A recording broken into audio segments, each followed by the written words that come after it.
ચાલો બહુ fine example છે મિત્રો 1.6 ચાર બિંદુવત વિદ્યુત ભારો QA બરાબર 2 માઇક્રોકુલમ, QB -5, QC2 અને QD -5 એક 10 સેન્ટીમીટર બાજુના ચોરસ ABCD ના શિરોબિંદુ ઉપર અનુક્રમે રાખેલા છે। તો સૌથી પહેલા આપણે ચોરસ ડ્રો કરી દઈએ મિત્રો। જે ચોરસ ઉપર આ ચાર વિદ્યુત ભાર મૂક્યા છે એ ચોરસ આ રહ્યો, right? Okay, see this is your A, this is your B, this is your C and this is your D। Okay, હવે જે વિદ્યુત ભાર મૂક્યા છે ને આપણે, ચલો QA પર કેટલો છે 2 માઇક્રોકુલમ, તો અહીંયા લઈ લઉં છું 2 માઇક્રોકુલમ। આકૃતિ ખાલી સમજી લો મિત્રો, દાખલો પૂરો થઈ ગયો। QB કેટલો છે -5 માઇક્રોકુલમ। what is C again, that is 2 માઇક્રોકુલમ અને QD that is again -5 માઇક્રોકુલમ। આટલું આપણને મિત્રો આપી દીધું છે। ઓકે, આની બાજુ આપણને કેટલી છે, તો કે આની બાજુ આપણે 10 સેન્ટીમીટર લેવાની છે। ABCD ના શિરોબિંદુ પર અનુક્રમે રહેલા છે। હવે ચોરસના કેન્દ્ર પર મૂકેલા 1 માઇક્રોકુલમ વિદ્યુત ભાર પર લાગતું બળ શોધો। ચલો ચોરસનું કેન્દ્ર મિત્રો આ રહ્યો O બિંદુ। ઓકે, O પર વિદ્યુત ભાર કેટલો છે, that is Q is equal to આપણે લઈ લઈએ that is 1 માઇક્રોકુલમ। ઓકે, હવે સૌથી પહેલા મિત્રો આપણે ડિરેક્શન શોધવી પડશે। ક્લિયર? ચાલો હવે અહીંયા 1 માઇક્રોકુલમ તમે ફોર્સ લગાવો, 1 માઇક્રોકુલમ ચાર્જ મૂકો તો એના ઉપર -5 માઇક્રોકુલમ વડે કઈ ડિરેક્શનમાં ફોર્સ લાગે, તો કે આકર્ષણ થાય। કે જો અહીંયા QA પ્લસ છે તો આ -5 આના ઉપર આકર્ષણ બળ લગાડશે કે અપાકર્ષણ, તો કે આકર્ષણ। તો D પરના ચાર્જના કારણે ફોર્સ જે છે અહીંયા આમ લાગશે, તો આ જે ફોર્સ છે એને નામ આપી દઈએ છીએ આપણે that is FD। Clear? Okay, -5 માઇક્રોકુલમ જે B ઉપર છે, -5 આ પ્લસ ઉપર ચાર્જ લગાવશે આ રીતે અને this is your FB। Okay, હવે તમે જુઓ આ બંને ચાર્જનું મૂલ્ય સરખું છે। આ બંને સેન્ટર પર ચાર્જ લગાવે છે, એ ચાર્જનું મૂલ્ય બેવ માટે સરખું છે। આ બંને વિદ્યુતભાર સેન્ટરથી સમાન અંતરે છે, તો FB અને FD એમના જે મૂલ્યો છે એ મિત્રો સમાન થાય, એ ક્લિયર છે? FB અને FD ના મૂલ્યો સમાન થાય, એ ક્લિયર છે? ઓકે, એનું મૂલ્ય આપણે શોધવું હોય તો શોધી શકીએ છીએ QB QD અને ડિવાઇડેડ બાય આ ડિસ્ટન્સ છે એ સપોઝ r² લઈએ છે આપણે, આ મળે। ઓકે, એ વસ્તુ પણ ક્લિયર છે કે બંનેના મૂલ્યો જે છે આ બંનેના ફોર્સની જે ડિરેક્શન છે એ ઓપોઝિટ છે। આવું પણ લખી શકીએ છીએ આપણે, ફાઇન ગુડ, લખી શકીએ ને FB અને FD સમાન મૂલ્યના અને ડિરેક્શન ઓપોઝિટ છે। ક્લિયર છે? ઓકે, હવે હું પેન ચેન્જ કરીને તમને બતાવી જોઉં છું કે કેવી રીતનું આપણું કામ થઈ શકે એમ છે।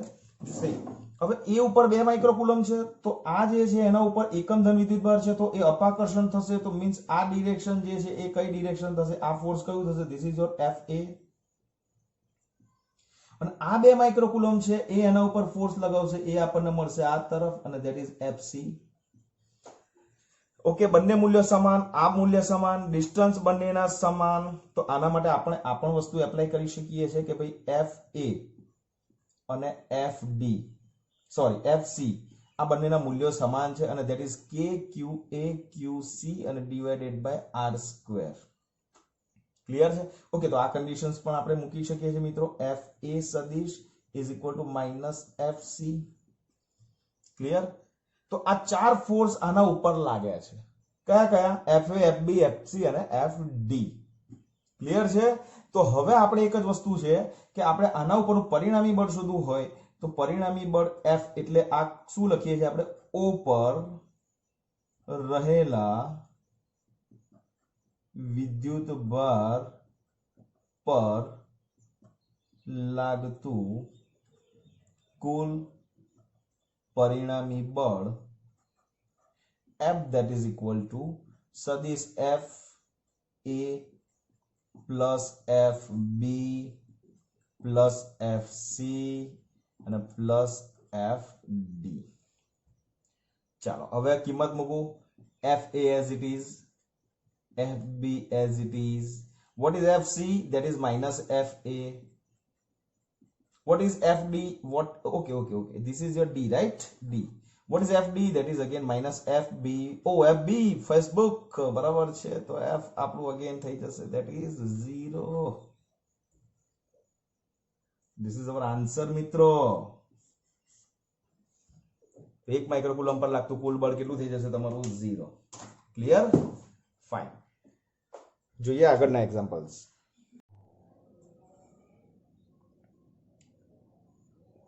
ગુડ ઇવનિંગ વિદ્યાર્થી મિત્રો.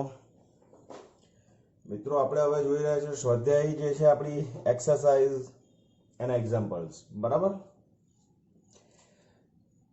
એમાંથી પહેલો એક્ઝામ્પલ છે અત્યારે જે જોઈ રહ્યા છે તે 1.8 કે બે બિંદુવત વિદ્યુતભારો Q1 અને Q2 એકબીજાથી શૂન્યાવકાશમાં 20 સેન્ટીમીટર દૂર રાખ્યા છે. ચલો આકૃતિ દોરું છું, ધ્યાનથી જોજો. અહીંયા QB છે, રાઈટ, અને અહીંયા QA છે. હવે બંને વચ્ચેનું ડિસ્ટન્સ જે છે એ ડિસ્ટન્સ તમને આપી દીધું છે, ધેટ ઇઝ 20 સેન્ટીમીટર. ઓકે, તો QA અને QB ની વેલ્યુ સૌથી પહેલા આપણે લિસ્ટ બનાવીશું. તો QA આપણને મળે છે ધેટ ઇઝ 3 માઇક્રોકુલમ એટલે 3 × 10⁻6 coulomb. QB is equal to -3 × 10⁻6 coulomb. Distance R is equal to 20 centimetre, તો આપણે એને લઈશું 0.20 મીટર, રાઈટ. અને K જે છે K ની વેલ્યુ આપણને ખબર છે, K કેટલી લઈએ છીએ આપણે, that is 9 × 10⁹. Okay, that is in SI. Okay, હવે બંને 20 સેન્ટીમીટર દૂર રહેલા છે. ઓકે, હવે સૌથી પહેલા આપણે જે ક્વોન્ટિટી આપી છે એનું લિસ્ટ બનાવી દીધું. QA અને QB અહીંયા છે. હવે બે વિદ્યુતભારોને જોડતી રેખાના મધ્યબિંદુ, ચલો મધ્યબિંદુ જે છે ધેટ ઇઝ O અહીંયા છે, ત્યાં આપણે વિદ્યુત ક્ષેત્ર જોઈએ છે, રાઈટ. તો હવે અહીંયા આ બિંદુ છે આપણો A ને આ બિંદુ છે B. હવે યાદ કરો, વિદ્યુત ક્ષેત્રની તીવ્રતા શોધવા માટે આપણે એક સંકલ્પના લઈએ છીએ કે જે બિંદુ પાસે વિદ્યુત ક્ષેત્રની તીવ્રતા શોધવી હોય ત્યાં આગળ એકમધન વિદ્યુતભાર મૂકવો પડે. તો અહીંયા એકમધન વિદ્યુતભાર વિચારો, આ એકમધન વિદ્યુતભાર, જો આ પ્લસ છે ને આ માઇનસ છે, રાઈટ. તો આ પ્લસ હોય તો અહીંયા એકમધન વિદ્યુતભાર મૂકવું તો EA આપણને આ તરફ મળે. ઓકે, અને એ જ એકમધન વિદ્યુતભાર પર QB જે ફોર્સ લગાવશે એ પણ આપણને એનું આકર્ષણ થશે, તો EA અને EB એક જ ડિરેક્શનમાં મળશે. ઓકે, હવે QA અને QB બંનેના મૂલ્યો સમાન છે. ઓકે, જે બિંદુએ ક્ષેત્રની તીવ્રતા શોધવાની છે બંને વિદ્યુતભારથી ડિસ્ટન્સ સરખા ડિસ્ટન્સે છે, અને that is distance is given 10 centimetre. Okay, આ R 0.20 જે છે આ બે વચ્ચેનું છે, પણ AO વચ્ચેનું અંતર એટલે કે AO is equal to OB and which is equal to 0.10 meter. Clear? Okay, હવે EA જે છે તમે જોવો ધ્યાનથી, EA ની વેલ્યુ કેટલી થાય, KQA divided by R². તો EB ની કેટલી થાય, તો કે EB is equal to again KQB divided by R². હવે ચેક કરો, K બેવની સેમ છે, QA QB બંનેની સેમ છે, R પણ બંનેની સેમ છે. તો the net electric field that we can find with the equation is equal to EA plus EB. Okay, તો અહીંયા સિમ્પલ મૂકી દઉં, twice KQA divided by R². why? EB માં QA બરાબર QB છે. ક્લિયર છે ને? બસ, તો કશું કરવાનું નથી, ઇક્વેશન ની અંદર ખાલી કિંમત નાખવાની છે મિત્રો, રાઈટ. તો તમને મળી જશે નેટ ઇલેક્ટ્રિક ફિલ્ડ. બટ આ જે આન્સર આવશે એ આન્સર તમારે શોધવાનો છે. હું તમને હમણાં આપી દઉં છું, you have to just verify with my answer, that is 5.4 × 10⁶ newton. Okay, direction કોઈ મને કહેશે તો પરિણામી ડિરેક્શન કઈ છે, આ તરફ એટલે O થી B તરફ, મીન્સ OB ની દિશામાં. આપણે આવું લખી દઈએ. Clear? This is your A, answer of A. Next, હવે એવું કહ્યું છે કે જો 1.5 × 10⁻9 કુલમ માન ધરાવતો એક ઋણ પરીક્ષણ વિદ્યુતભાર, અહીંયા -1.5 × 10⁻9 કુલમ ધરાવતો એક વિદ્યુતભાર અહીંયા મૂકી દઈએ તો તેના પર લાગતું બળ કેટલું થશે? તો મિત્રો અહીંયા એકમધન વિદ્યુતભાર પર કેટલું બળ લાગે છે? તો કે એકમધન વિદ્યુતભાર પર જે બળ લાગે એને કહીએ છીએ આપણે વિદ્યુત ક્ષેત્ર. તો અહીંયા એકમધન વિદ્યુતભાર પર આટલું બળ લાગે, તો આટલા વિદ્યુતભાર પર કેટલું બળ લાગે? તો સિમ્પલ ઇક્વેશન છે, ત્રિરાશિ પણ મૂકી શકીશું તો ચાલશે. અહીંયા આવું લખી દઈશું કે ભાઈ એકમધન કે ઋણ, બરાબર, એકમ વિદ્યુતભાર પર લાગતું બળ કેટલું થાય? એને આપણે કહીએ છીએ વિદ્યુત ક્ષેત્ર. તો આપણને કેટલો ચાર્જ આપ્યો છે? ધેટ ઇઝ -1.5 બરાબર ઇન્ટુ 10 કેટલું આપ્યું છે? -9 કુલમ. વિદ્યુત ભાર પર લાગતું બળ કેટલું? રાઈટ. તો એ જે એફ જે છે વિચ ઇઝ ઇક્વલ ટુ આ જે -1.5 ઇન્ટુ 10⁻⁹ છે એને આપણે સપોઝ ક્યુ ધારી લઈએ તો F is equal two equation આવશે ધેટ ઇઝ ક્યુ ઇન્ટુ ઈ. તો -1.5 into 10⁻⁹ and E that is which we get 5.4 into 10⁶. So answer જે છે simple do the calculation in calculator. The answer તમને મળશે that is 8.1 ગુણ્યા 10⁻³ newton. Clear મિત્રો? આટલું ખાસ તમારે ધ્યાન રાખવાનું છે. મેં અહીંયા આન્સર આપી દીધા છે. આ આન્સર કેવી રીતે આવ્યો? અહીંયા કિંમત મૂકવાની છે. અહીંયા આ સ્ટાર કરું છું એનો મતલબ શું છે કે ત્યાં તમારે કેલ્ક્યુલેશનની જરૂર છે. રાઈટ. કેલ્સીનો યુઝ કરીને તમારે આન્સર વેરીફાઈ કરવાના છે. ક્લિયર? ચાલો ફાઇન. હવે જોઈએ છે આપણે એક્ઝામ્પલ નંબર 1.9.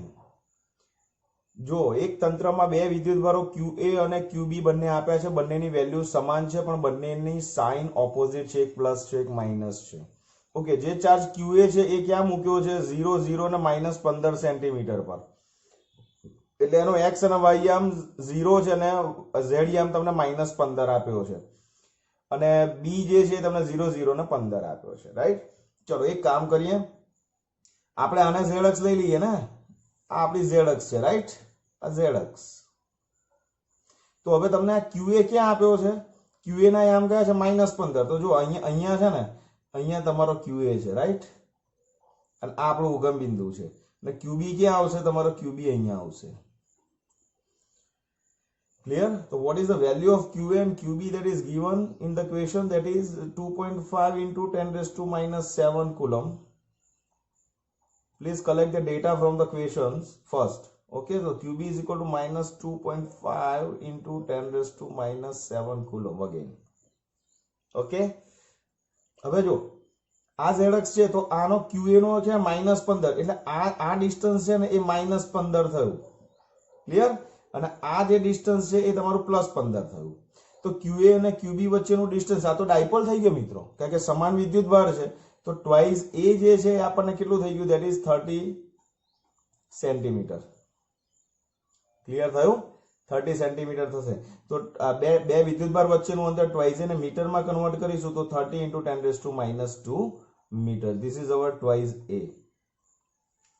આ ડાયપોલ બની ગઈ મિત્રો. ખબર છે ડાયપોલની વ્યાખ્યા? એ મને ખબર છે કે તમને ખબર છે. સમાન મૂલ્યના અને એકબીજાથી પરિમિત અંતરે રહેલા વિજાતીય વિદ્યુતભારોથી બનતું તંત્ર that is known as electric dipole. બરાબર. હવે તમને શું પૂછ્યું છે અહીંયા? સૌથી પહેલા જો તંત્રનો કુલ વિદ્યુતભાર. ચલો પહેલા આપણે જે પહેલી ક્વોન્ટિટી છે લિસ્ટ બનાવી દીધું. ચલો પહેલી ક્વોન્ટિટી કુલ વિદ્યુતભાર. ચલો કુલ વિદ્યુતભાર ડાયપોલ પરનો કેટલો થાય તમને ખબર છે, તો થિયરીની અંદર ભણી ગયા છો. તો કુલ charge is equal to QA plus QB.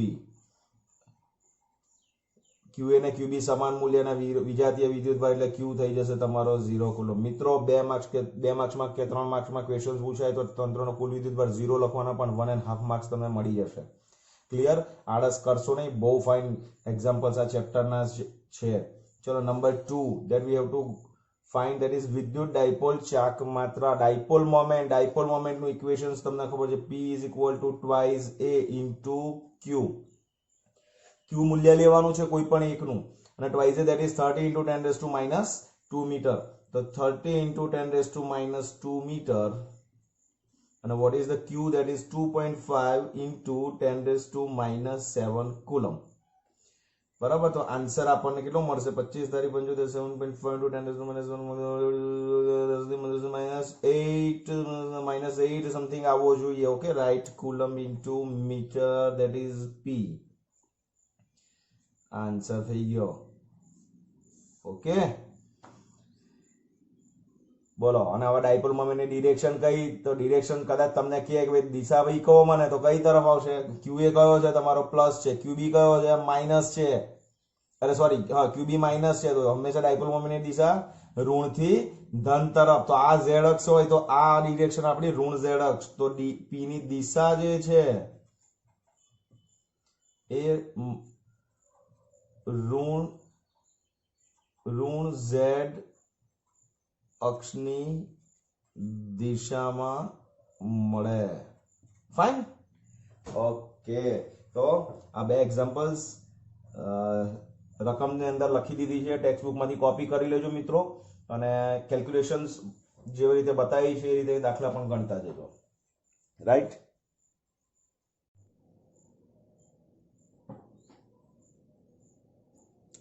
ચાલો નેક્સ્ટ એક્ઝામ્પલ 1.10 અહીંયા 1.10 ઓકે। ચાલો 4 ગુણ્યા 10 ની -9 કુલમ મીટરની ડાયપોલ મોમેન્ટ ધરાવતી p that is given 4 into 10⁻⁹ coulomb metre.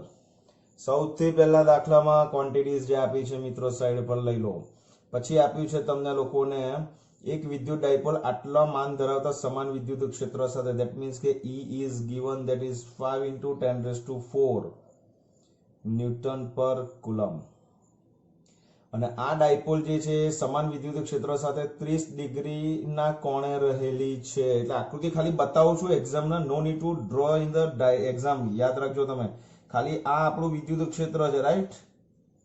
આ આપણું વિદ્યુત ક્ષેત્ર છે મિત્રો, અને આપણી ડાયપોલ છે દાખલા તરીકે આ રહી,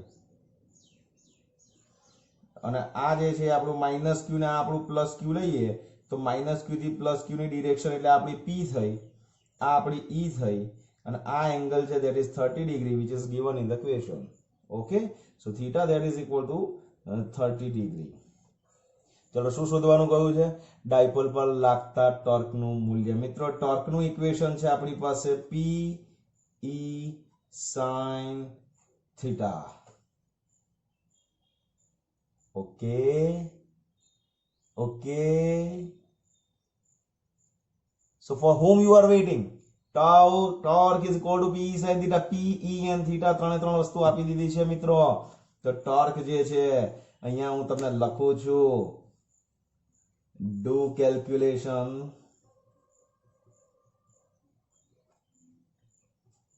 yourself। સમજ્યા? બધું તૈયાર, મને ખબર છે 11th આખું મેં તમારી પાસે કેવી રીતે કાઢ્યું મને ખબર છે। આન્સર આપી દઉં છું, -4 ન્યૂટન મીટર। આન્સર ના આવે ત્યાં સુધી પ્રયત્ન કર્યા કરવાનો, ક્લિયર? ફાઇન, જોઈએ 1.11। ચાલો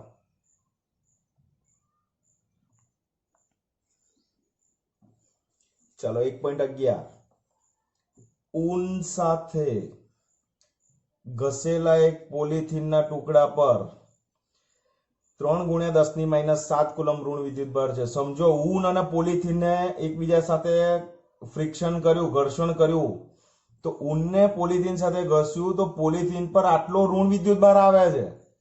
એનો મતલબ શું કરશો તમે કે ઘર્ષણ દરમિયાન, આનો મતલબ એ કે ઘર્ષણ દરમિયાન